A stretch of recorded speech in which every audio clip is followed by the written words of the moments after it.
The silence of heaven was not an absence of sound but a perfect symphony of peace. For eons, the only vibration was the "Holy, holy, holy" that rippled from the glassy sea to the furthest reaches of the celestial spheres. But then, a new frequency emerged, a discordance, a jagged edge in the harmony. It began as a whisper in the shadow of the north, a thought that became a word, and a word that became a poison. In the high courts where the morning star once danced, the light began to change. It was no longer the warm, life-giving radiance of the Father, it was a cold, refracting glare of self-obsession. 1/3 of the stars, the great angelic luminaries, flickered. They didn't go out, they turned inward. A chilling mist, the first of its kind, began to crawl across the gold-paved streets. The angels of the lower choirs looked to their leaders with confusion, their songs catching in their throats. The great rebellion had no drums, no declarations. It was a theft of glory. Lucifer, the son of the morning, stood at the center of a gathering storm, his robes of jewels now reflecting a dark, hungry ambition. The air of paradise, once sweet with the fragrance of life, turned acrid with the ozone of impending lightning. The tension was a physical weight, a cosmic bowstring drawn to the point of snapping. The universe held its breath. The Father's throne remained unmoved, but the atmosphere of eternity had been bruised. And then, Michael stood. To understand the majesty of heaven is to understand the weight of what was being betrayed. This was the realm of the Ancient of Days, a place where light had weight and colors existed that the human eye has never named. The loyalty of the angelic hosts was not a chore, it was their oxygen. They lived to reflect the brilliance of the Creator. Yet, in the high places, the pride of the light-bearer was carving a canyon through the ranks. Lucifer moved like a shadow through a diamond. He spoke of liberty while forging chains of ego. He whispered to the principalities and powers, suggesting that the throne was stagnant, that their own brilliance was suppressed. He was full of wisdom and perfect in beauty, Ezekiel 28 verse 12, making his deception all the more lethal. The tension in the spiritual atmosphere became a localized thunder. You could feel the shift, a heaviness in the light, a dimming of the celestial resonance. Michael, the prince of the people of God, watched from the heights of the Eastern Watch. He did not move at first. He felt the grief of the spirit like a spear in his own side. He saw his brothers, warriors he had trained, singers he had led, turning their backs on the source of life. His silence was not hesitation, it was the gathering of a storm. He was the counterweight to the pride of the fallen. Where Lucifer said, "I will ascend," Michael's very name was a question that leveled mountains. Michael, who is like God? The shift was complete. The sanctuary was desecrated by the intent of war. The first conflict was no longer a possibility, it was an inevitability. Michael looked toward the unapproachable light of the throne, waiting for the signal. He saw the sorrow in the divine, and it turned his resolve into adamantine.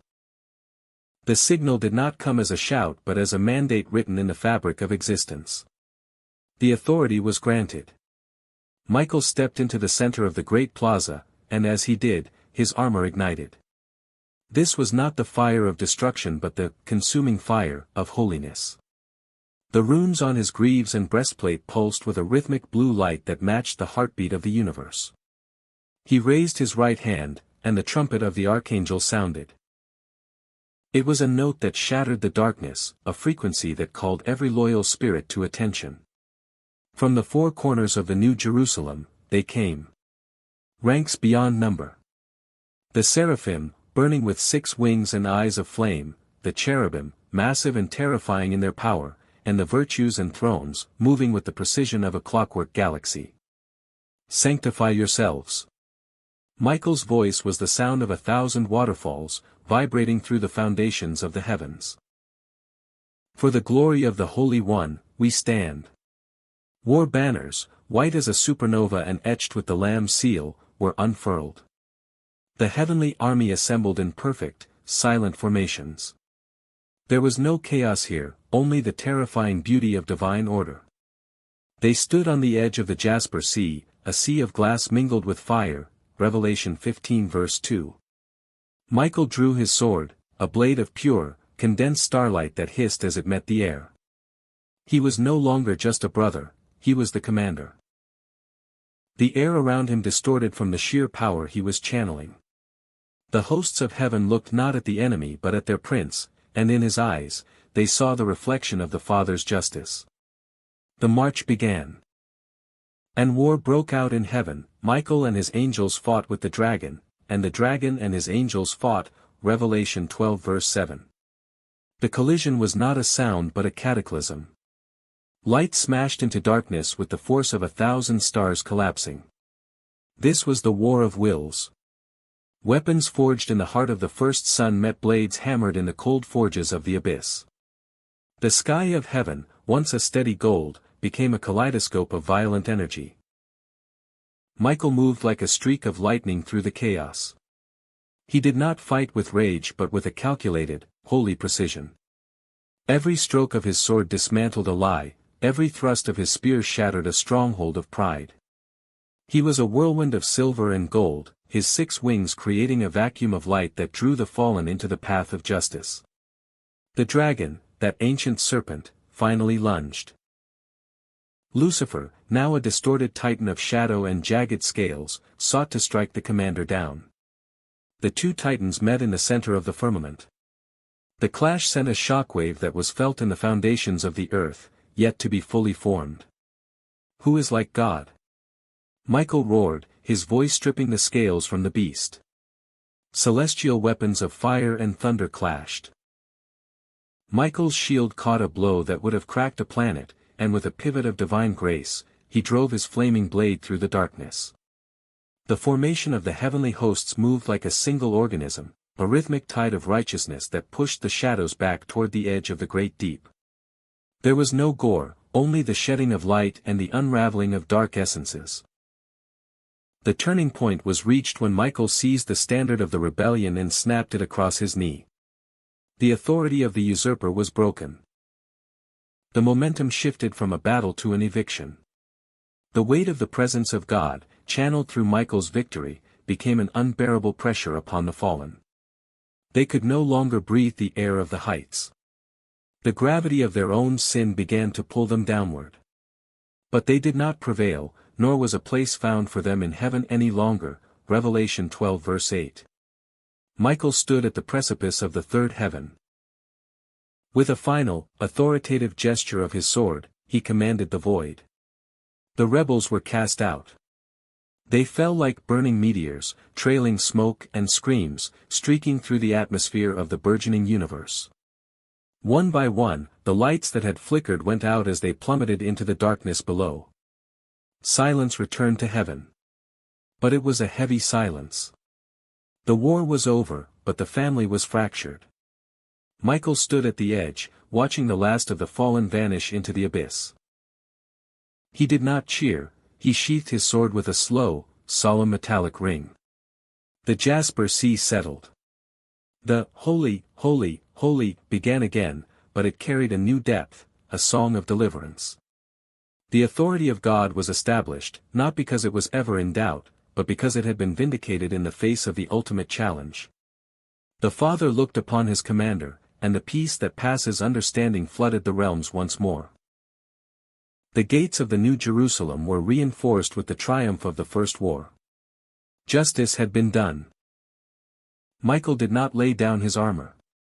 He knew the war had simply changed theaters. As he stood upon the celestial battlements, he looked out across the span of time and space to a small, blue-green marble hanging in the vacuum. He saw the serpent creeping into the garden, he saw the struggle of the souls made in the image.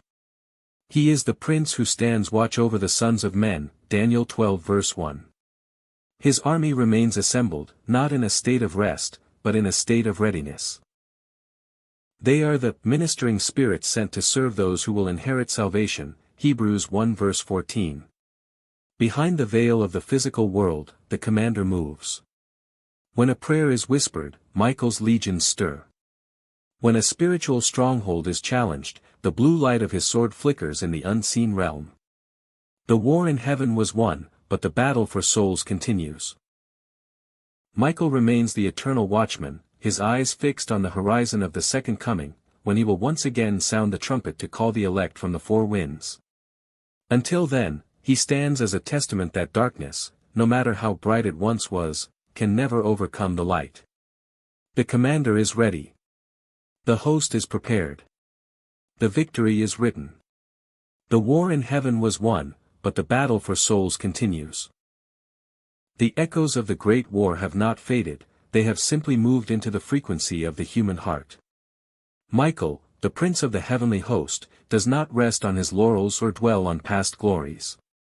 He stands on the ramparts of the celestial realm, his eyes, burning with the reflected light of the throne, fixed on the spiritual horizon of our world. Every time a soul cries out in the dark, every time truth is whispered in the face of a lie, and every time a knee bows in genuine surrender, the legions of the archangel stir. The victory won in the third heaven was the legal precedent for every victory we claim today. The dragon was cast down, stripped of his dwelling, but his shadow still flickers in the peripheries of our lives, seeking to reclaim through deception what he lost through rebellion. Michael is the reminder that we do not fight for victory, but from victory. The commander's presence is a promise, that the King of Kings has never left his creation undefended. The armor Michael wore on the Jasper Sea is the same armor of God offered to every believer today. The sword of starlight he wielded is the sword of the Spirit available to us. Heaven is not a distant memory, it is an active reinforcement. As the stars will overhead and the ages march toward the final great day, Michael remains the silent sentinel. The same power that cleared the courts of paradise is the power that stands behind you in the quiet of the night.